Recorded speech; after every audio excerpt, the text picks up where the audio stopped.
What's going on, friends and families? My name is Chris Chua and I'm from Swift Current, Saskatchewan, Canada. Welcome to the channel and welcome to my ministry vlog. Before I continue, I just want to share the insights and the reason behind this channel. That is to create content, videos, sermons that will help us grow and get inspired to our day-to-day Christian lives. Without further ado, let's get to the devotion. Today's scripture is coming from Genesis chapter 25, verses 27 to 34. When you get a chance, please read that scripture. Let's continue to our devotion from the series of Jacob's life. From the last vlog, we learned about Jacob's struggle. So much struggle that he was named Jacob, which means to hold on someone's heel. We also learned that in life, even though there's bad startups, slow progress of life, and never-ending bad luck, there's always a plan of redemption waiting for us. So if you're asking what happened to Esau and Jacob, I'm going to tell you that story. So you see, Esau and Jacob were twins of Isaac and Rebekah. They grew up very differently. Esau likes the outside, while Jacob likes the comfort of a home. You can compare that to extrovert or introvert kind of people. Later on, I'll expand to that. So Esau came back from a hunting trip. Well, I don't really know where he came from, but he went back from his trip. And Esau was very hungry and exhausted. While Jacob was cooking a meal, Esau said, "Jacob, please give me some of that food. I'm very hungry." And Jacob said, "First, give me your birthright." So let's go back when I said we can compare the twins to introvert and extrovert. Esau likes the outside, therefore he can be compared to an extrovert, while Jacob, having his own circle, can be compared to an introvert. So why am I saying this?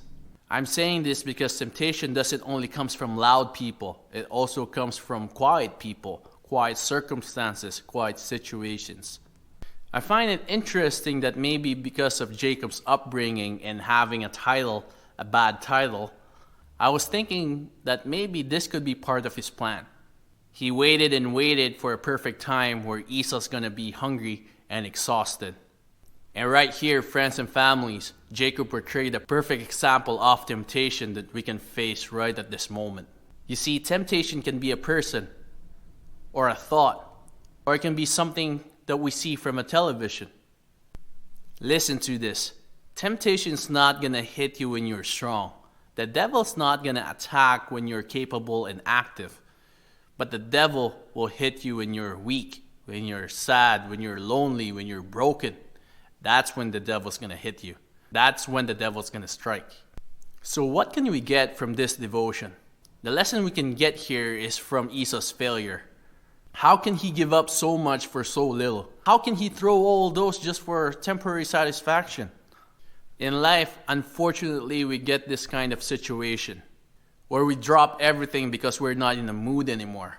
We stop thriving because we are hurt. We stop being a family because he did this or she did this. We tell ourselves that we are a failure. We stop believing and we lose the bigger picture, which is Christ. Both of them got what they wanted.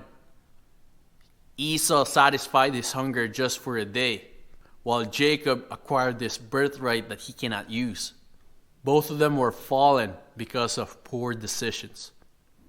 Be careful, be careful, be careful. Because if that happened back then, it can always happen now. Let us be aware of our thoughts and our decisions, because sin is at its greatest when we are weakest. So before I close, I just want to share a phrase that I learned from my mentor a long time ago.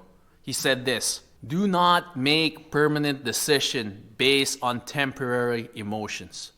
So if you're mad, make sure you're not going to regret the next words coming out of your mouth.